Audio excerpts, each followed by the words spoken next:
운동 감독이나 군대 지휘관에게 있어서는 이 타이밍을 맞춘다 하는 것이 아주 굉장히 중요합니다. 배구나 축구나 야구 경기를 하고 있을 때에 이 선수를 제 시간에 교체하는 것은 아주 중요합니다.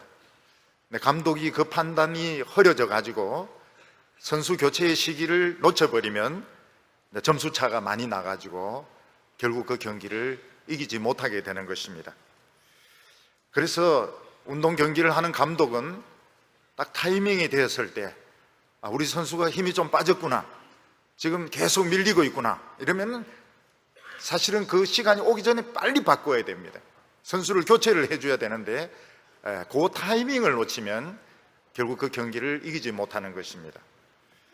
어떤 훌륭한 감독은 수비 위주로 계속 이렇게 경기를 하다가 상대방이 지칠 때쯤 됐을 때 과감하게 공격수를 투입을 시켜가지고 경기를 뒤집어 엎는 이런 예들도 있습니다. 이런 작전이 감독에게는 굉장히 중요한 것입니다. 또 전쟁을 할 때 지휘관은 모든 군대를 다 동원해서 전쟁을 하지 않습니다. 일부 병력을 가지고 전쟁을 하고 일부 병력은 대기시켜 놓습니다. 그러다가 서로가 이제 거의 다 지치게 되었다 이렇게 생각이 되고 판단이 될 때 그동안 아껴놓았던 전차부대라든지 새로운 보병부대를 과감하게 투입을 시켜가지고 상대방을 이기는 이런 전법을 쓰는 사람들이 있습니다. 그래서 이 타이밍이라고 하는 것, 경기에 있어서 타이밍, 전쟁에 있어서 타이밍, 이 타이밍이라고 하는 것은 이 승부를 결정하는데 굉장히 중요하고 과감한 이런 결단이 필요한 것입니다. 이것은 하나님에게도 마찬가지입니다. 하나님께서는 수천 년의 세월 동안 이스라엘 백성들이나 일반인들을 아주 미숙한 상태에 내버려 두었습니다. 그래서 우상 숭배도 하기도 하고 소크라테스가 어떠니, 공자가 어떠니, 다른 종교를 가진다느니, 또 이스라엘 백성들도 굉장히 그 유치하고 미숙한 그런 신앙 상태를 유지하고 있었습니다. 그때 타이밍이 되었을 때, 하나님의 때가 되었을 때 하나님께서는 과감하게 하나님의 아들을 이 세상에 보내셔서 복음을 전거하게 하셨습니다. 그리고 십자가 위에서 죽으시고 성령을 이 세상에 보내셨습니다. 그 이후로 인간은 엄청나게 성숙할 수 있게 되었습니다. 정신적으로, 신앙적으로 옛날 그 전과는 비교할 수 없을 정도로, 공자왈, 맹자왈, 소크라테스 하는 거하고는 비교할 수 없을 정도로 정신적으로, 신앙적으로, 인격적으로 엄청나게 성숙할 수 있게 되었습니다.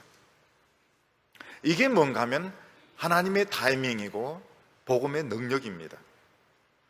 물론 예수님이 이 세상에 오셨지만 여전히 예수를 인정하지 않고 아주 유치하게 사는 사람들도 굉장히 많습니다. 너무너무 많습니다.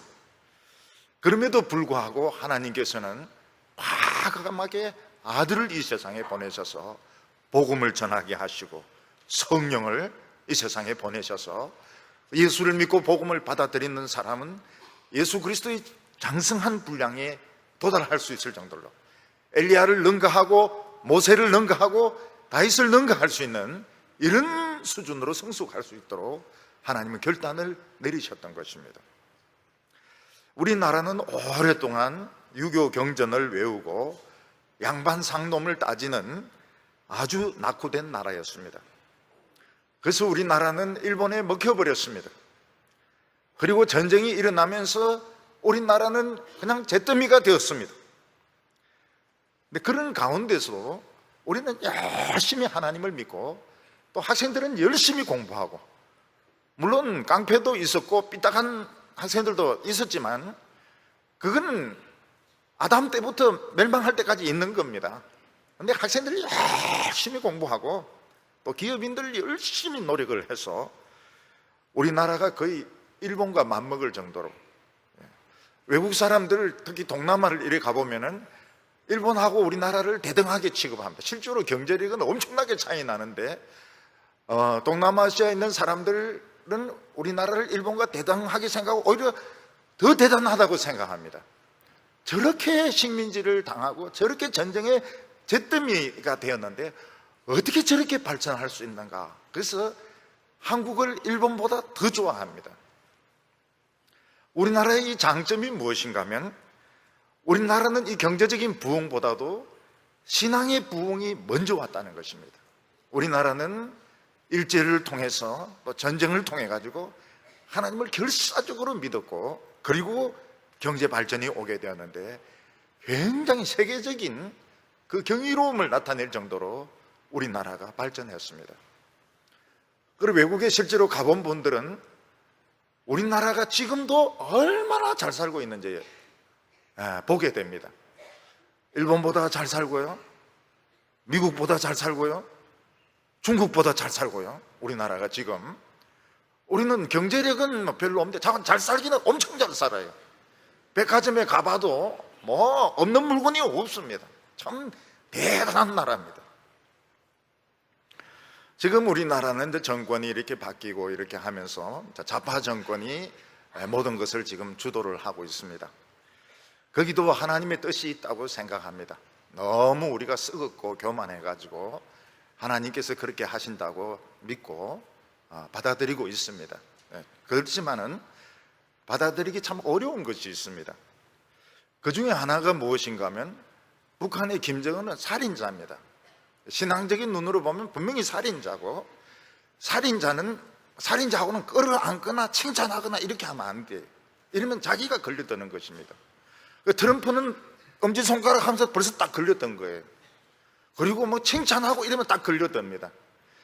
얼마든지 협상은 할 수가 있어요. 협상은 우리 이제 싸우지 말자, 핵무기 폐기하라 이런 건 할 수 있지만은 칭찬을 하고 막 끌어안고 목을 붙잡고 이거는 하나님이 반드시 이야기합니다. 너 왜 살인자를 엄지손가락 이렇게 해가지고 잘했다고 죽게 세우고 뭐 예절이 바르느니 똑똑하다 그런 소리를 왜 합니까? 그런 소리를 하지 말고 협상만 하면 되는 겁니다. 그리고 미국을 망하게 하는 것은 경제가 아닙니다. 미국을 망하게 하는 것은 마약하고 동성애입니다. 상상할 수 없을 정도로 마약과 동성애가 퍼져 있습니다. 근데 동성애를 왜 두둔을 하나 이게? 왜 두둔을 하는가? 전 세계에 동성애 하는데 또 반대한 나라는 우리나라밖에 없습니다. 참 우리나라가 대단한 나라에 그런 걸 보면은 미국의 드라마나 영화를 보면 예사로 마약을 흡입합니다. 그리고 그냥 예사로 동성애를 해요. 그게 결국은 망하는 원인인데 왜 그거를 정치인들이 뒤에서 밀어주고 그 표가 몇 개나 나온다고 에이즈 환자들은 또 뭐 다 국가가 다 지원해서 치료를 해준다. 그러면은 에이즈 걸리라는 소리 아닙니까? 왜 그런 짓을 왜 하냐 이게. 분명히 하나님의 뜻이 있어서 정권을 주었는데 이걸 보지 못하는 것입니다. 일본이 지금 이제 경제가 막 일어나니까 사람을 못 구하지 않습니까? 그래서 이제 젊은이들이 일본에 막 몰려갑니다. 몰려가는데 외국인들이 더 많다고 그래요. 근데 우리는 일본보다 더 엄청난 잠재력을 가지고 있습니다. 신앙적인 잠재력입니다. 여러분, 애니메이션이라고 하면 어린이들에게는 절대적인 것입니다. 어린이들에게는 이 애니메이션, 만화라고 하는 것, 그림이라고 하는 것은 굉장히 매력적인 것입니다. 근데 일본의 애니메이션을 보면은 볼 수가 없습니다. 벌써 뭐 귀신이 나오고 뭐 어린이 귀신이 나오고 무슨 어른 귀신이 나오고 이러는데 도저히 볼 수가 없어요. 일본에는 귀신이 너무 많습니다. 근데 미국 애니메이션은 일본 애니메이션은 완전히 달라요. 그 에집트의 왕자를 만들죠. 그리고 또 요셉을 만들죠. 또 그리고 이런 동화를 가지고 만들죠. 그래서 왜 그런가 이렇게 알아보니까 이 애니메이션을 처음 시작하는 이런 사람들이 다 크리스찬이었다는 겁니다. 신앙적인 기초를 가지고 있다는 것입니다. 그래서 저는 요셉 그 애니메이션 보면서 눈물을 흘리고 울었습니다. 그 감옥 안에서 나보다 나를 더 잘 아시는 주님, 이러면서 요셉이 막 그 감옥 안에서 막 갈등하고 이러는데 눈물이 나더라고요. 야, 어떻게 이런 신앙적인 애니메이션을 만들 수 있는가? 그 초창기에 애니메이션을 한 사람들이 신앙적인 백그라운드를 가지고 있었다. 그래서 지금도 귀신 안 나와요. 미국 애니메이션은 귀신이 안 나와요. 그리고 신앙적인 거 아니더라도 동화적인 것이 나옵니다. 최근에 이 하와이에 이제 그 신화를 기반으로 한 이 애니메이션이 나왔는데, 제가 보면서 기분이 좀 안 좋았어요. 이것도 미신인데 좀 더 신앙적인 그 뛰어난 재주를 가지고 좀 더 신앙적인 이 애니메이션을 만들 수 없었는가? 그래도 이 신앙의 기초라고 하는 것이 굉장히 무섭습니다. 미국은 마약 때문에 그냥 웬만하면 그냥 마약을 다 하고 말이죠. 그리고 웬만하면 동서내고요. 이게 나라를 망하게 하는 건데 왜 이거를 우리나라 이 정치인들이 미국이 했다고 해서 여러분 미제는 전부 다 좋은 줄 압니까? 여러분 지금 껌은 한국이 훨씬 좋습니다. 미국 사람들이 한국 껌을 찜으면서 이야 환상적이다 그래. 환상자서 보냅니다. 한국 껌을. 이야 한국 껌 부드럽고 말이죠. 굉장히 좋다고. 뭐 미제는 뭐 동성애도 좋고 그런 줄로 아는데 일제면 애니메이션도 좋다는 천지차이입니다. 근데 우리나라는 아직까지도 정신을 못 차리고 있는 사람들이 많이 있습니다. 이 사람들이 대개 보수층 사람들이 많아요. 그 중에 하나가 뭔가 하면 금수저, 은수저 이야기입니다. 인간이 얼마나 못났으면 숟가락 가지고 이야기합니까? 숟가락 없으면 그냥 손으로 퍼부으면 되는 것이지. 부모가 물려준다고 해도 부끄럽게 생각하고 자기가 직접 뛰어나가서 돈을 벌어야지. 결혼을 한다 하더라도 재벌 부인이라고 재벌 딸이라 이러면 안 해야지. 얼마나 정신 나간 인간 같으면은 젊은 사람들이 뭐 숟가락 이야기를 하고 말이죠. 또 정신 나간 것이 뭔가 하면 자기가 귀족인 줄 아는 것입니다. 최근에 우리나라 이제 대기업에서 아버지의 이제 부를 이제 물려받아 가지고 이런 막 높은 자리에 올라간 사람들이 부하 직원들을 막 종 부리듯이 한다는 것입니다. 그러니까 귀족의 특권 의식을 가지고 있는 겁니다. 욕설은 애사적으로 하고 운전수 발로 차고 물컵을 던지고 이렇게 하는데 그거는 자기가 얼마나 멍청한 인간인지 하는 것을 보여주는 것입니다. 최근에는 교회도 아버지 교회를 자식에게 물려줍니다. 여러분 이 아들은 이제 클 때부터 아버지가 설교하는 걸 보지 않아서 아버지가 제일 높지 않습니까? 교회 안에서 제일 높은 사람이고 아버지는 특별한 사람이고 자기도 모르는 사이에 자기도 특별한 사람이라고 생각을 하게 되는 것입니다. 이게 무엇인가 하면 귀족의식을 가지는 것입니다.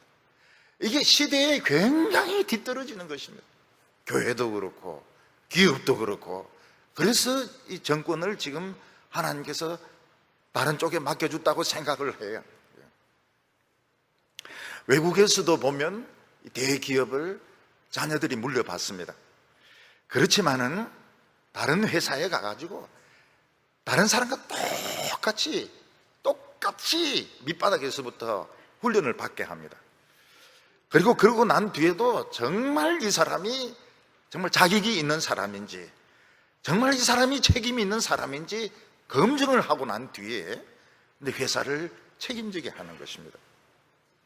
왜냐하면 이 회사를 책임진다고 하는 것은 사회나 직원들이나 가족들에게 굉장히 중요한 영향을 미치기 때문에 귀족의식을 가지는 것은 이거는 망하는 것입니다.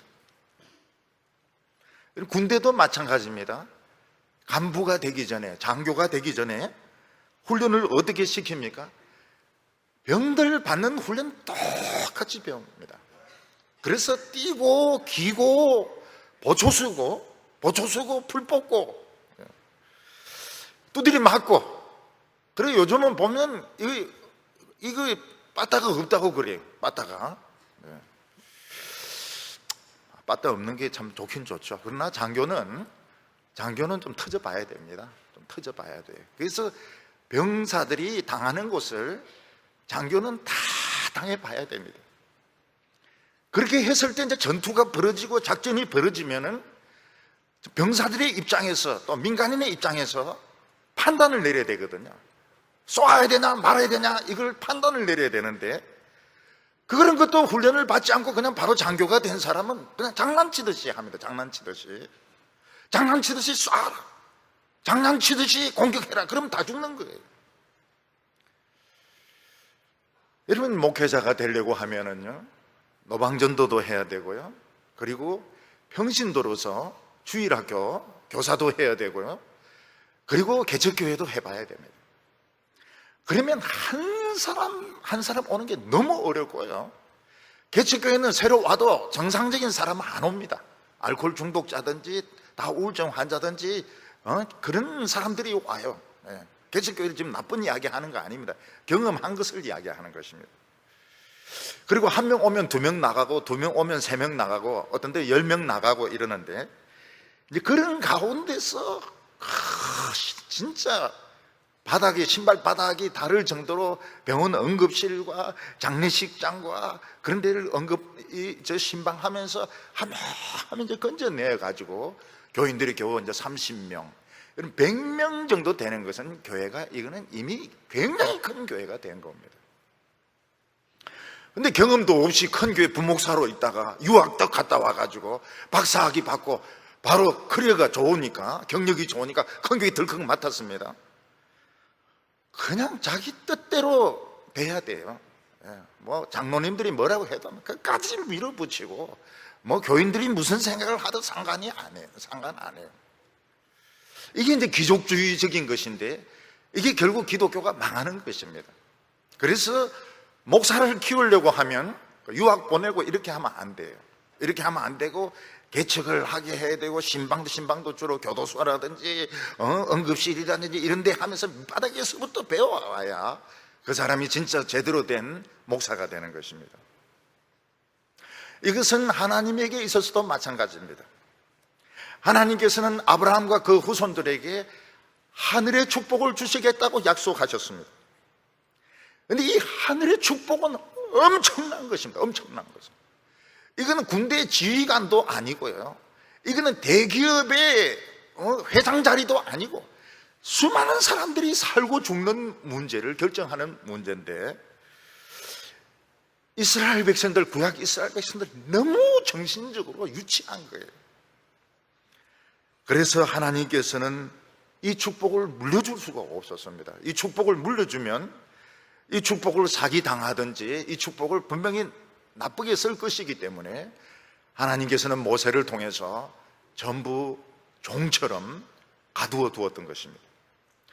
그런데 그런 중에도 모세라는 인물이 나오고, 엘리야라는 인물이 나오고, 엘리사라는 인물이 나오고, 다윗이라는 인물이 나옵니다. 이 사람들은 하나님의 말씀, 하나님의 능력을 그냥 자유자재로 사용했습니다. 이게 아브라함의 축복이거든요. 모세는 바다를 가릅니다.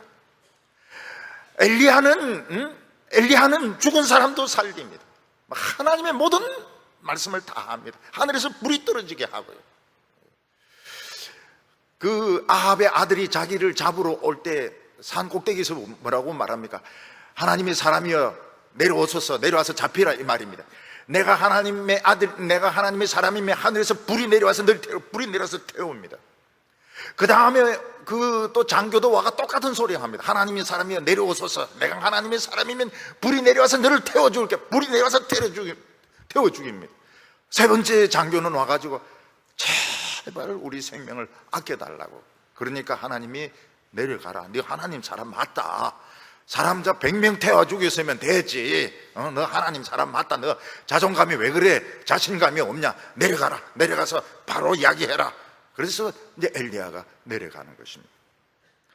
이 사람들은 율법을 지키려고 노력한 사람들이 아닙니다. 하나님 말씀을 파고들었고 하나님을 파고들었기 때문에 그 구약 시대 때도 아브라함의 축복, 아브라함의 하나님의 능력을 물려받을 수 있었습니다. 그러나 거의 대부분의 사람들은 너무 유치했던 겁니다. 먹고 노는 거, 이 세상에서 잘난 체 하는 거. 그러니까 하나님께서 그들에게 도저히 하나님의 축복을 물려줄 수가 없었습니다. 사울 왕 같은 사람은 하나님이 특별히 뽑아서 왕이 되게 했는데도 그는 다윗에 대한 시기심을 버리지 않습니다. 발람 같은 사람은 참 희한한 선지자입니다. 하나님의 능력도 임하고 마귀의 능력도 임하는, 사술도 쓰고 말씀도 임하는, 그리고 이방인 선지자, 희한한 사람이에요. 그런데 돈을 밝힙니다. 돈을 밝혀가지고 결국은 모세에 의해서 죽습니다. 홈리와 비느하스 같은 사람은 하나님의 제사장 아닙니까? 하나님의 제사장이 뭐가 부족합니까? 근데 성전에서 고기를 강탈을 하고 성전에서 수종드는 여인하고 성적인 관계를 가지고 결국 그렇게 하다 전쟁터에서 죽습니다. 예수님이 오실 때까지 전 세계는 유치했습니다. 소크라테스도 그렇고 공자도 그렇고 조금 어른스러워진 것이지, 공자를 너무 많이 팔아먹는 것 같아요. 공자를 너무 많이 팔아먹고 공자책이 너무 많이 나와 있고, 또 저는 공자책을 너무 많이 샀고 지금 너무 많이 팔아먹었어요. 예수님이 오실 때까지 인간은 그냥 유치한 상태에 있었던 거예요. 유대인이나 이방인이나 유치한 상태에 있었습니다. 근데 타이밍이 됐을 때, 하나님께서 지금은 타이밍이 됐다 생각이 되고 판단이 되었을 때 과감하게 하나님의 아들을 보내셨습니다. 그리고 복음을 듣게 하시고 십자가에 못 박혀 죽게 하시고 성령을 받게 하셔서 이제는 예수 믿는 모든 사람 누구든지 모세같이 엘리야같이 다윗같이 될 수 있도록, 예수 그리스도같이 될 수 있도록 하나님께서는 결단을 내리셨던 것입니다. 오늘 여기 첫 번째로 성인이 될 때까지는 모든 것을 줄 수 없다는 것입니다. 사람들이 제대로 성숙하지 못한 상태에서 권력을 가진다거나 많은 돈을 가진다고 하는 것은 자신에게도 불행할 뿐만 아니라 다른 사람에게도 큰 독이 됩니다. 여러분, 어린 아이에게, 유치원 아이에게, 초등학교 학생에게 수천억 원의 돈을 물려준다면 이거는 그 아이에게 절대로 도움이 되지 않습니다. 그 아이에게 필요한 것은 500원입니다. 500원. 500원. 많이 주면은 양보해서 1,000원까지는 줄 수 있습니다. 근데 어린 아이에게 1,000억 원의 재산을 물려준다면 이거는 그 가치도 모르고 제일 기뻐하는 사람이 누굴까요? 사기꾼입니다. 사기꾼이 굉장히 기뻐합니다. 그래서 어린 아이에게는 돈을 그렇게 줄 수가 없고, 아버지가 돌아가실 때는 반드시 후견인을 세워가지고 변호사를 세워가지고 아이가 20살이 될 때까지는 뭐 매달 조금씩 지급한다든지 아예 안 준다든지 이런 식으로 해가지고 아이를 묶어 놓는 것입니다. 이건 아이를 보호하는 것입니다. 오늘 1절 말씀 보면 내가 또 말하노니 유업을 이을 자가 모든 것의 주인이나 어렸을 동안에는 종과 다름이 없어서 아버지가 정한 때까지 후견인과 정치인 청지기 아래 있나니.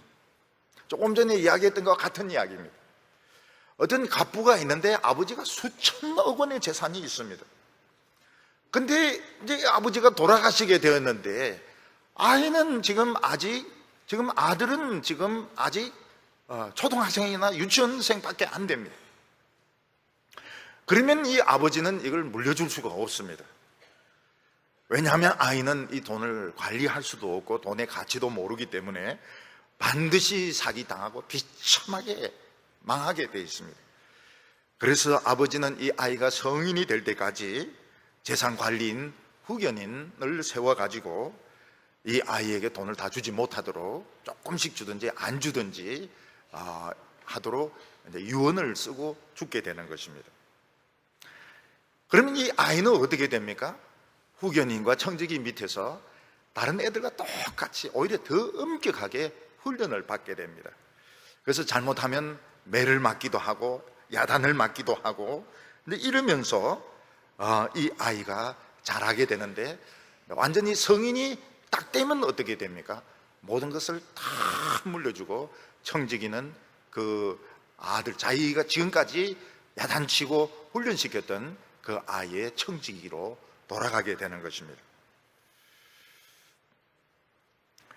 여러분, 군대에서 장교를 훈련시킬 때 미군은 전통적으로 상사가 훈련을 시킵니다. 상사, 장교 후보생을 상사가 훈련시킵니다. 그런데 죽여놓습니다. 이 장교 후보생들, ROTC라든지 사관생도들 그냥 죽여놓습니다. 완전히 쫄병 취급을 합니다. 그러니까 뒹굴게 하고 뭐 보트 들고 뛰게 하고 막 욕을 하고 완전히 죽여놓습니다. 그리고 때가 딱 되어서 인간하면 경례를 딱 붙이고 자기는 이제 상사로 돌아가고 이 사람들은 이제 소위가 되어가지고 명령을 내리게 됩니다. 우리나라는 이제 그게 조금 어렵습니다. 상사가 장교를 훈련시키기 좀 어렵기 때문에 중위가 훈련을 시킵니다. 중위. 이 중위가 밥풀 때리기 2개 아닙니까? 밥풀 때리기 2개. 저는 교인들에게 놀랐습니다. 밥풀 때리기 2개가 얼마나 무서운지 교인들은 전혀 모르는 거예요. 제가 2개 출신 아닙니까? 이건 이 계급장 달고 옛날에 군대 갈 때는 이 밥풀떼기 2개는 진짜 이거 무서운 겁니다. 무서운 거예요. 헌병들 격리 안 하면 딱 잡아가지고 이놈의 자식아, 너는 장교도 지금은 목사니까 그렇게는 안 하죠. 격리도 제대로 안 하면 해! 이래가 막 밥풀떼기가 얼마나 무서운데 우리 교인들은 밥풀떼기를 아무도 무서워하지 않아요. 그냥 먹으려고 합니다. 밥풀인 줄 알고. 근데 이게 굉장히 무서워요. 이 2개가, 밥풀떼기 2개가 군대에서는 굉장히 무섭습니다. 좀 알아주시기 바랍니다. 근데 이 밥풀떼기 2개가 이제 구대장 아닙니까? 구대장이 그냥 죽여놓습니다. 죽여놓습니다. 막 기고 뛰고 총 쏘고. 그래서 어떤 때는 죽이고 싶어요. 이놈 자식 죽이고 싶습니다. 얼마나 못되게 구는지. 근데 나중에 이제 그 인간 하면은 다 친하게 됩니다. 굉장히 친구처럼 이렇게 친하게 되고 뭐 다 같은 통속이니까 다 잘 지내게 됩니다. 근데 그런 훈련을 안 시키면 어떻게 됩니까? 이 장교를 해서 다 폼 잡고 말이죠. 총 차고 옆에 권총 차고 그냥 뭐 쏴라, 앞으로 가라. 다 죽습니다. 전부 다 죽습니다. 그러니까 여러분, 장교는 달라야 됩니다. 장교는 달라야 돼요. 그래서 병사들의 그런 심정들, 비 맞았을 때의 심정이라든지 전투할 때 심정이라든지 이걸 다 알아야 되고 그들이 당하는 고통을 다 겪어야 되고 그러면서 가자, 우리 가가지고 우리 이걸 해내자, 이 설득을 해야 되는데 이런 훈련을 안 받은 사람들은 다 죽입니다. 사람이라고 하는 것은 자기가 무슨 특권 의식이 있다고 생각하면 급격하게 부패하게 됩니다. 그래서 남을 진짜 우습게 대해요. 내가 조금 자리에, 높은 자리에 있다 생각이 되면은 남을 우습게 합니다. 나이 든 사람 말을 안 들어요. 나이 든 사람 말을 안 들고 그냥 자기 고집대로 하고 자기 생각대로 하는데 그거는 참 망친 사람이죠. 망친 사람이고 부모가 사람을 잘못 키운 겁니다. 왜냐하면 그럼 높은 자리에 있다고 하는 것은 굉장히 이거는 중요한 것입니다. 신중한 것입니다. 그래서 말 한마디를 하고 무슨 결정을 내리고 이렇게 할 때도 아주 생각을 많이 해야 되고 참 남의 입장을 생각해 봐야 되고 고생하는 사람들 생각해 봐야 되고 할머니들 생각해야 되고 할머니들, 나이 드신 할머니들 생각해야 되고 할아버지들 생각해야 되고. 근데 그런 거 없이 사랑만 해주고 뭐 대학교 좋은 성적으로 나오고 유학 갔다 오고 어른들 알기를 우습게 합니다. 우습게 하고 그냥 사람이요, 딱 어떤 자리에 가면 딱 변합니다. 그전에는 안 그래요. 근데 담임 목사가 된다든지 무슨 장관이 된다든지 회장이 된다든지 이런 사람이 딱 달라지는데 절대로 말을 안 듣습니다. 굉장히 불행한 일이죠. 불행한 일이고 참 그 사람 자신도 참 덜 된 사람이 그런 지식을 가지고 그런 위치에 있다고 하는 것은 참으로 불행한 일인 겁니다. 여러분, 옛날에 로마 황제는 보면, 로마는 자관 공화정입니다. 공화정을 하려고 하는데 시즈가 이걸 이 큰 나라는 자관 황제가 다스리는 데가 죽습니다. 죽는데 그 아우구스티누스는 굉장히 사람을 잘 속입니다. 그래가지고 황제이면서 황제 아닌 체 합니다. 근데 거기에 성공을 해요. 죽으면서도 그 이야기 합니다. 내 연극 잘했지 이러면서 죽습니다. 그러니까 실제로는 황제면서 황제란 말 안 씁니다. 1인자라고 이야기합니다. 1인자라고 이야기하면서, 그러면서 공화제로 돌아간다고 이야기합니다. 그러면서 실제로는 황제로 다 만들어 놓습니다. 그러니까 참 최고로 머리 좋은 이 사기꾼이죠, 아우구스티누스가. 근데 그 앞에 집정관이나 황제들은 거의 전쟁터에 나가 있기 때문에 자식이 없습니다. 황제는 자식이 없고 집정관도 자식이 없습니다. 그래서 부하 중에서, 친척 중에서 똑똑한 사람을 입양을 해가지고 아들로 삼습니다. 근데 그런 사람들은 평범하게 컸다가 황제가 되고 이렇게 되니까 그나마 좀 사람이 이야기가 통합니다. 근데 그 뒤에 마크스 아우렐리우스부터는 이제 아들에게 물려줍니다. 아들이 있기 때문에. 그러니까 이 아들이 갑자기 이 큰 권력, 이 엄청난 돈, 내 마음대로 할 수 있는 권한을 물려받은 거 미쳐버리는 거야. 미쳐버려가지고 조금만 의심되는 사람 있으면 다 죽여버리고 자기 맛대로 합니다. 검투사들을 불러가지고 사람 죽이게 만들고, 그리고 거의 되게 비참하게 암살을 당합니다. 네로도 마찬가지. 네로도 미치는 거예요. 나라는 크지요, 돈은 많지요, 권한은 크지요, 자기는 그렇게 안 되지요. 미쳐버리는 겁니다. 지금도 높은 자리에 올라가면 좋은 것 같지만 좋은 거 없습니다. 큰 방 하나 차지해놓고 그냥 혼자 앉아서 이제 그냥 뭐 하는지 몰라요. 주기도문 외우는지 뭐 하는지 모르겠지만 진짜 외롭습니다. 그래서 이 회장님들이 골프 치면은요, 1,000원 가지고 싸웁니다. 1,000원 가지고 싸우고 만원 가지고 싸우고, 그렇게 째째할 수가 없어요. 그러니까 돈 어떻게 하든지 달라고 그렇게 하고요. 회장님은 째째해요. 우리는 애들이 쟤는 대기업체 현대 손자다, 삼성 손자다, 좋을 것 같죠? 꽃보다 그 미남이 좋죠? 근데 실제로 그 애는 불행합니다. 왜냐하면 벌써 친구가 없어요. 전부 쉬쉬쉬 하면서 야, 쟤는 재벌레야. 그래서 친구로 놀아주질 않습니다. 그리고 자기 혼자, 진짜 자기 혼자 외로워요. 그래가지고 외국에 어린 나이에 유학 갔다가 외국말 조금 배워오고 경영학 MBA 따가 와가지고, 그게 뭐 인간이 되겠습니까? 그러니까 미치니까 술 마시고 지멋대로 하는 겁니다. 그래서 어려서 청년이 될 때까지는 그냥 평범한 게 좋아요. 그래서 친구하고 사귀고, 그리고 또 뒤에 가서 떡볶이도 같이 먹고, 그리고 배낭여행도 하고 이러면서 참 평범하게 크는 것이 좋습니다. 그게 굉장히 좋은 복이에요. 지금 우리나라는 귀족이라고 생각하는 사람들이 많습니다. 귀족이, 자기 자신이 스스로 귀족이라고 생각을 해요. 귀족이라고 생각.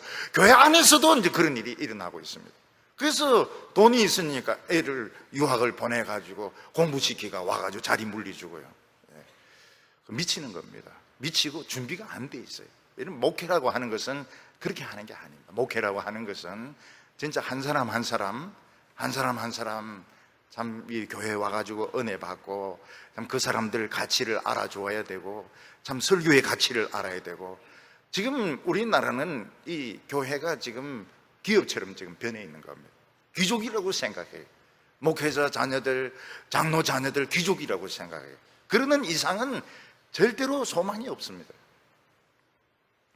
그래서 하나님께서는 때가 될 때까지 모든 인간들을 초등학문 아래 묶어 놓았습니다.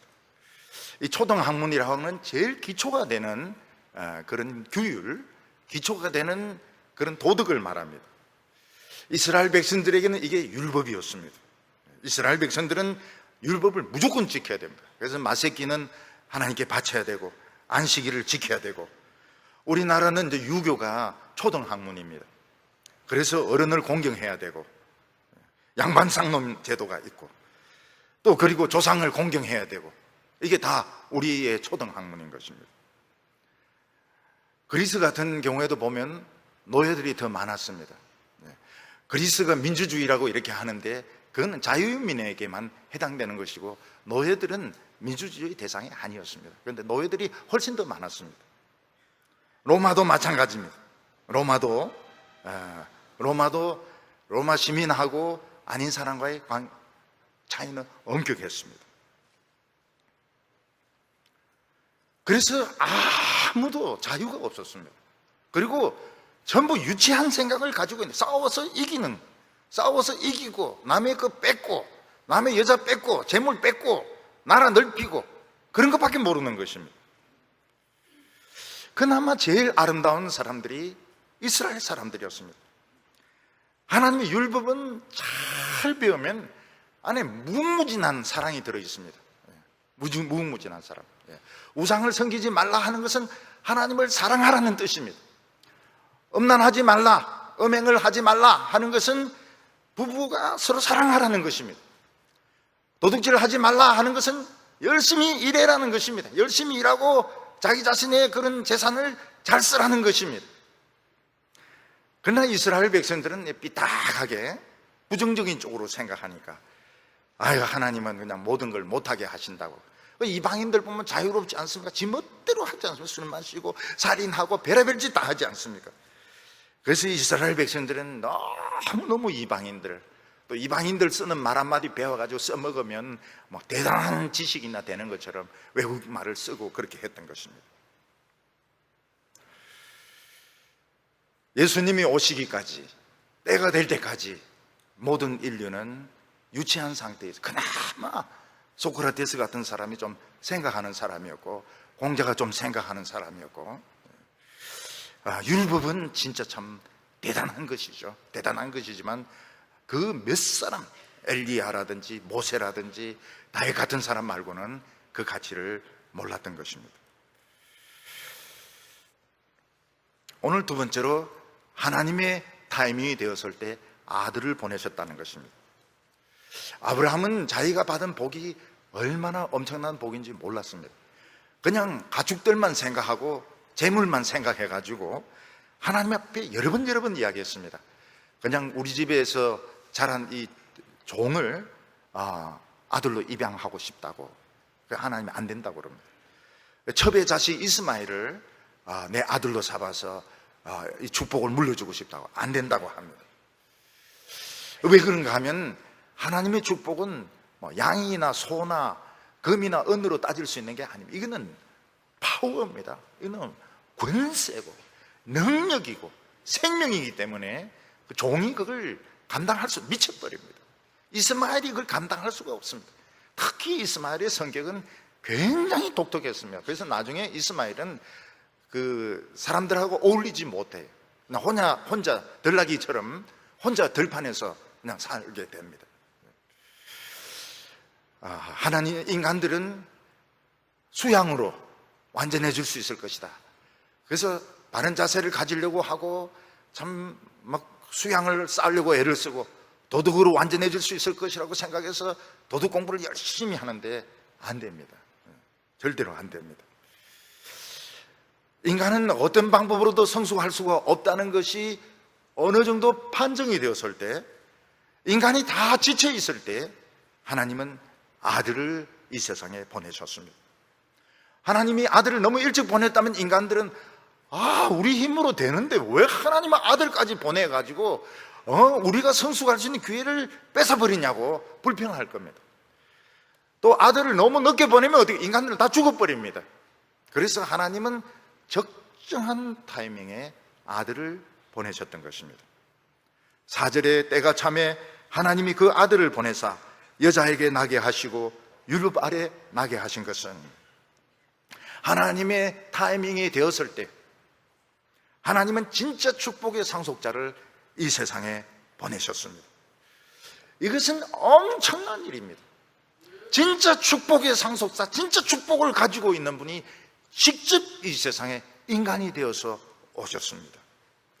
하나님께서 이렇게 하신 이유는 무엇입니까? 하나님과 우리 사이에 있는 불신의 담을 허물어 버리기 위해서입니다. 우리를 하나님의 축복의 세계 안으로 데리고 들어오기 위해서. 우리가 하나님을 만나긴 너무너무 하나님이 무섭고 하나님이 어렵고 하나님이 거룩하시니까 우리는 하나님께 갈 수가 없습니다. 축복을 받을 수가 없습니다.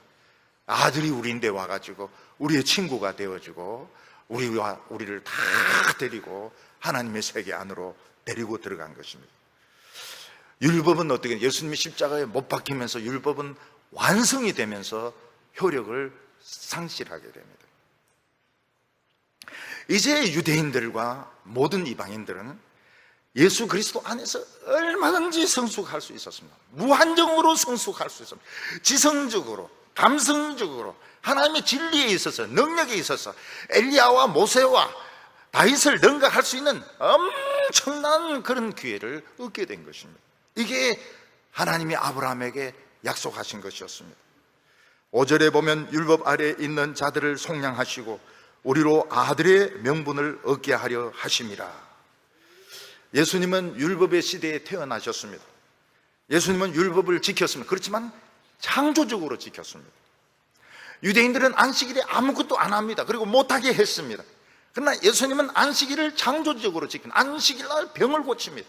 적극적으로 사람들의 병을 고쳐주고 귀신을 쫓아줌으로써 안식일을 지키셨습니다. 그 유대 지도자들은 당황합니다. 아니, 안식일은 아무것도 안 해야 되는데 왜 저 작자는 저렇게 안식일날 병을 고치는가? 예수님은 창조적으로 율법을 지켰던 것입니다. 예수님은 성전에서 제사 드린 것보다 십자가 위에 죽으심으로 성전을 부수고 새 성전을 만드셨습니다. 예수님이 오기 전까지만 해도 하나님의 아들은 천사를 의미했습니다. 그러나 진짜 하나님의 아들이 이 세상에 오셨고 우리가 진짜 하나님의 아들이 될 수 있게 된 겁니다. 하나님의 아들, 하나님의 딸, 천사 이상의 신분을 얻게 된 것입니다. 6절에 보면 너희가 아들이므로 하나님이 그 아들의 영을 우리 마음 가운데 보내사 아빠 아버지라 부르게 하셨느니라. 우리가 예수님을 영접하기 전까지만 해도 하나님은 너무너무 무서웠습니다. 그래서 신앙생활을 하면서도 하나님께 대해서 반항할 때가 많았습니다. 하나님이 무서워가지고 반항했습니다. 또 예수 믿는 사람들이 위선적인 것 같아서 반항을 했습니다. 근데 예수님을 영접하고 나니까 어떻습니까?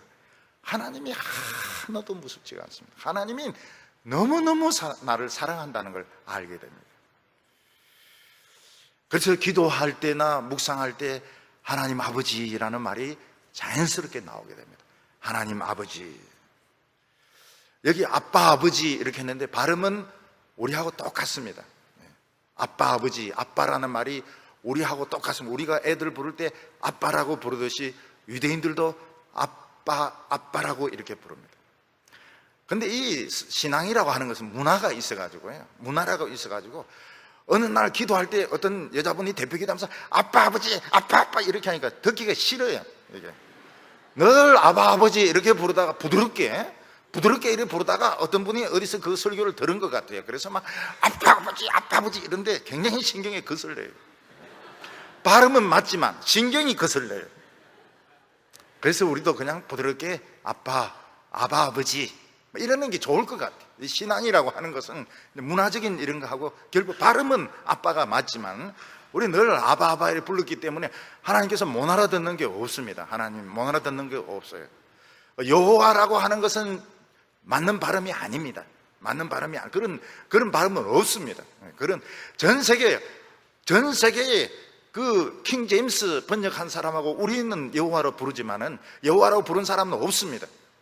그렇지만 우리가 여호와 하나님 이래서 하나님이 누구를 부르노 이런 거 없어요. 다 알아듣습니다. 또 야훼 이러니까 말은 비슷한지 모르는데 신경이 거슬려요. 그래서 늘 해오던 것들이 좋습니다. 늘 해오던 것들이. 성경 구절도 우리 늘 암송하고 외우고 찬송가도 늘 부르고 그거 바꾸니까 이상해요. 은혜가 안 돼. 은혜가 안 돼.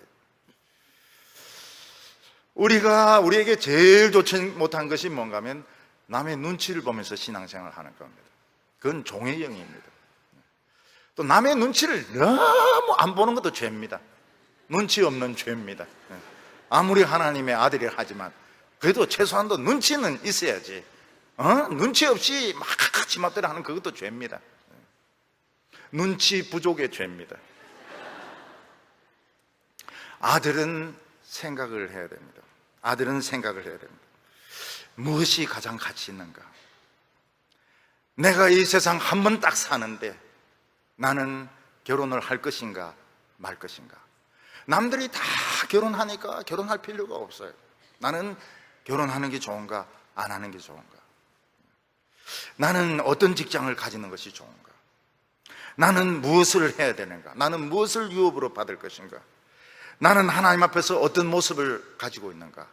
생각을 해야 됩니다. 생각을 하고 행동을 해야 됩니다. 종들은 시키는 대로 하면 돼요. 시키는 대로 하면 되고 그냥 외모만 깔끔하면 종으로는 충분합니다. 그런데 우리는 종이 아닙니다. 우리는 아들이기 때문에 생각해야 됩니다. 아버지가 무엇을 원하시는가? 내 딱 한 번 살다가 죽는데 나는 무슨 일을 해야 될 것인가? 지금 나는 무슨 일을 해야 될 것인가? 생각을 해야 됩니다. 내가 모세나 엘리야나 다윗같이 되려고 하면 어느 쪽을 뚫고 들어가야 되는가? 내가 희생해야 될 것은 무엇이고 내가 고생해야 될 것은 무엇인가? 생각을 해봐야 됩니다. 아들들은 생각을 해야 됩니다. 예수님은 부자 청년이 와서 어떻게 하면 영생을 얻을 수 있느냐 이렇게 질문합니다. 그러니까 예수님께서 재물을 다 팔아서 가난한 자에게 주고 나를 쫓으라고. 얼마나 신나겠습니까? 집에 있는 것들 다 팔아가 가난한 사람들에게 막 나눠주고 그냥 아무것도 없이 옷 한 벌 입고 예수님 쫄쫄 따라다니는 거 얼마나 신나겠습니까? 그런데 이 청년은 그렇게 하지 못합니다. 재물이 많았기 때문에. 오늘 예수님께서 우리에게 그런 걸 요구하신다면 너 가지고 있는 거 다 팔아서 가난한 자에게 주고 너는 나를 쫓아라 이렇게 할 때 나는 그렇게 하겠는가? 그걸 생각을 해봐야 됩니다.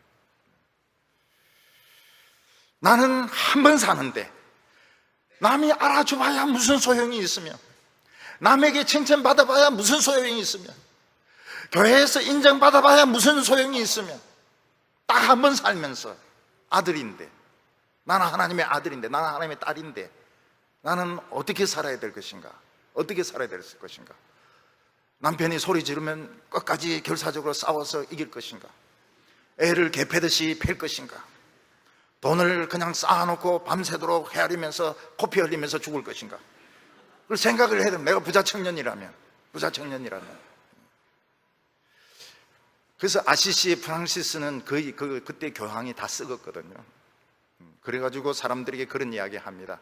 재산을 교회에 다 바치고 십자군 전쟁 나가면 천국 간다고. 그래서 사람들이 재산을 다 교회나 수도원에 다 바칩니다. 그래서 교회나 수도원이 엄청나게 돈이 많아요. 그래서 사람들이 십자군 전쟁에 가서 다 죽습니다. 아시시는 교회가 너무 썩었다, 더러웠다 이래가지고 새로 온 교단을 허락을 받습니다. 교황인데 가가지고 허락을 받습니다. 그래서 이제 무너진 성당부터 이제 다시 만드는데 누가 돈을 갖다 놔요. 돈주머니를 갖다 놓습니다. 돈주머니를 손으로 잡는 것은 너무 더럽다 해가지고 이빨로 물어가지고 쓰레기통에 버립니다. 내 생각에 이빨로 무는 게 더 더러울 것 같은데 아시스의 그 명령이 뭔가 하면 딱 옷 한 벌만 입고 오는 겁니다. 옷 한 벌만. 딴 거는 일찍 공부도 하면 안 됩니다. 옷 한 벌만 딱 자기 입고 있는 옷 한 벌만 가지고 오면 받아줍니다. 그래서 많은 청년들이 와요. 청년들이 다 사람들에게 나눠주고 옷 한 벌만 가지고. 나는 여자들도 옵니다. 여자들도 오니까 여자들은 따로 여자들을 그 공동체를 만들어줍니다. 나중에 죽을 때 무슨 이야기 하면 나의 옷을 싹 벗겨가지고 30분 동안 밖에 내버려 두라 그래요. 나는 아무것도 가지지 않았다 하는 걸 보여주려고요. 너무 썩어가지고 너무 썩고 썩은 냄새가 나니까 자기는 그 돈을 손에 잡지도 않겠다고 이야기를 합니다. 그런데 그 후에 이 프란시스 교단은 공부를 많이 합니다. 책 가지지 말라 그랬는데 공부 엄청나게 해가 도미닉하고 죽도록 싸웁니다. 머리 터지도록 싸웁니다. 지금도 싸우고 있습니다. 프란시스 도미니크 머리 터지도록 싸우고 있어요. 공부 엄청나게 하고 있습니다. 공부하면 안 돼요. 공부하면 안 돼요. 지금 신학교는 교수들이 너무 외국에서 배워온 거 가지고 자꾸 써먹기 때문에 이 신학생들이 자꾸 그거 가지고 자꾸 뭘 하려고 그래요. 공부하면 안 돼요. 기도해야 돼요. 기도해야 되고 전도해야 되고 교회에서 섬기는 것을 배워야 되고 어른들 섬겨야 되고 할머니 아프면 업고 내려가고 이런 것부터 배워야지. 할머니보다 자기가 아파가지고 할머니 업어주세요 이렇게 하면 그거는 목회가 아니죠. 오늘 여기에 보면 믿음이 말짱 헛된 것이 될 수 있다고 말하고 있습니다. 8절에 보면 그러나 그때에는 하나님을 알지 못하여 본질상 하나님이 아닌 자들에게 종노릇 하였더니, 우리가 예수를 믿지 않을 때는 어떤 상태에 있었습니까? 마귀의 종의 종이었습니다. 무슨 말인가 하면 온 세상은 마귀의 종이었습니다. 그런데 우리는 그 종들의 종이었기 때문에 종의 종인 것입니다. 이중적인 종입니다. 여러분, 종의 종이 그게 사람입니까? 종도 사람이 아닌데 종의 종, 그것도 마귀의 종의 종이 그게 인간입니까? 우리는 사상적으로나 간섭적으로 우리는 마귀의 종의 종이었습니다. 예수를 믿는 순간 이 쇠사슬 다 끊어지면서 우리는 하나님의 자녀가 되었고 무한정으로 성숙할 수 있는, 천사보다 더 성숙할 수 있는 그런 축복을 받게 되었습니다. 우리가 미숙할 때도 많이 있었습니다. 우리가 말씀의 은혜 받지 못하고 말씀의 가치를 모를 때는 우리도 미숙한 때가 많이 있었습니다. 사람의 종의 종일 때도 많이 있었습니다. 그러나 지금은 우리는 종의 종이 아닙니다. 우리는 하나님의 아들입니다. 모세같이, 엘리야같이, 다윗같이 될 수 있는, 그렇게 되도록 예수님이 이 세상에 오셨던 것입니다. 여러분, 청년 때는 돈이 없어야 돼요. 청년들이 돈이 없다 하는데 청년들은 돈이 없어야 됩니다. 청년들은 걸어 다녀야 되고 버스 타야 되고 지하철 타야 되고, 그리고 커피도 5,000원짜리 마시고 이렇게 하면 안 됩니다. 커피도 150원짜리 먹든지 그렇게 해야 됩니다. 청년이 뚜껑 없는 포르쉐나 뚜껑 없는 람보르기니 타고 돌아다니다가 폐렴 걸렸다, 그 죽으라고 소리는 할 수는 없고요. 참 못된 자식이죠. 못된 자식이고 엉덩이에 그 부스럼 생겨야 됩니다. 여러분, 청년은 열정이지 않습니까? 열정, 순수함, 그리고 가난함. 돈 몰라야 돼. 우리는 이 세상에서 사람들에게 인정받는 거 우습게 생각해야 됩니다. 굉장히 그 유치한 것입니다. 인간들은 6,000년 동안, 수만 년 동안 그렇게 유치하게 살았습니다. 오늘 우리들은 생각을 해야 됩니다. 나는 하나님의 자녀로서 어떻게, 무엇을 해야 될 것인가? 지금 어떤 생각을 해야 될 것인가? 내가 잘 안 되는 것은 무엇인가? 우리는 엄청난 사람들입니다. 마귀의 종의 종에서 저 천사보다 더 높은 하나님의 아들이 되었습니다. 생각을 해야 돼요. 9절에 보면 이제는 너희가 하나님을 알 뿐더러 더욱이 하나님을 아신 바 되었거늘 어찌 다시 약하고 천박한 초등학문으로 돌아가서 다시 그것들에게 종노릇 하려고 하느냐? 예수 믿고 난 뒤에는 난 하나님을 개인적으로 알게 되었습니다. 하나님도 개인적으로 나를 알고 계십니다. 이거는 엄청난 것입니다. 내가 개인적으로 하나님을 알고 하나님이 나를 개별적으로 아는데 걱정할 것이 무엇이 있습니까? 만약 내가 대재벌의 상속자가 되었다면 어떻게 하겠습니까? 옛날 같으면 무조건 하버드 갈 겁니다. 무조건 옥스퍼드 갈 겁니다. 무조건 박사 받고 볼 겁니다. 옛날에 저는 그렇게 생각했는데 돈만 좀 있으면 무조건 가서 공부하고 온다고. 알고 보니까 안 가기를 잘했습니다. 그거는 답이 아니었습니다.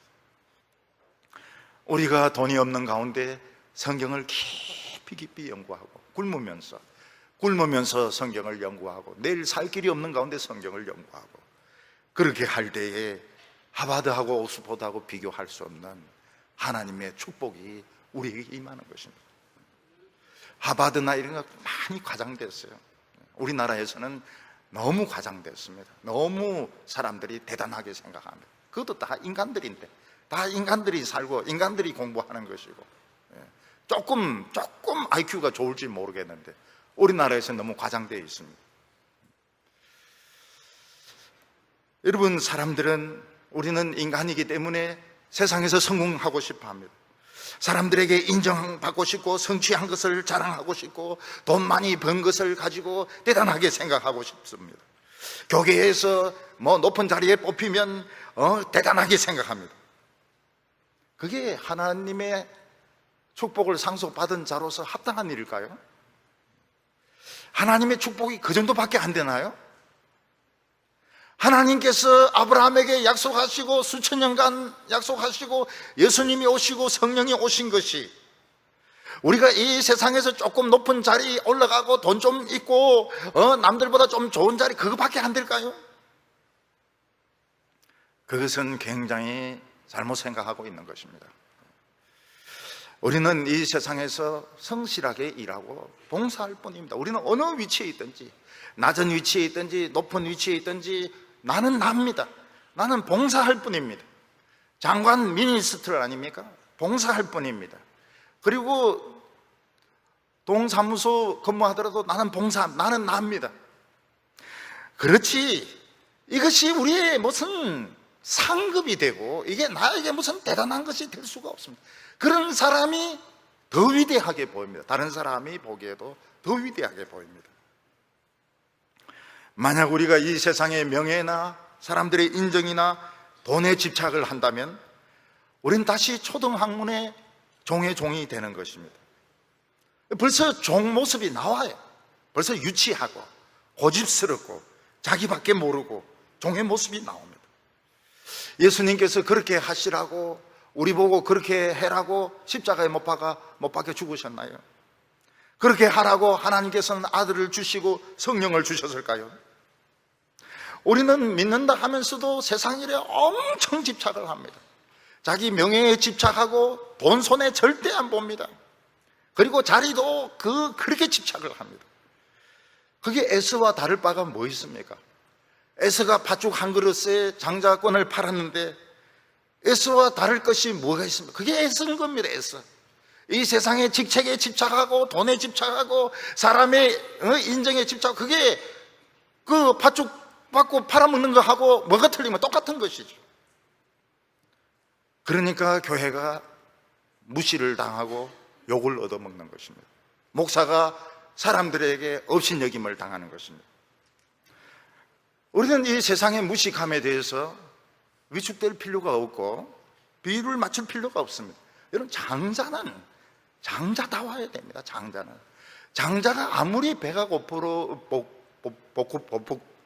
고프시기로서니 이거 팥죽 한 그릇 가지고 그냥 장자를 팔아먹습니까?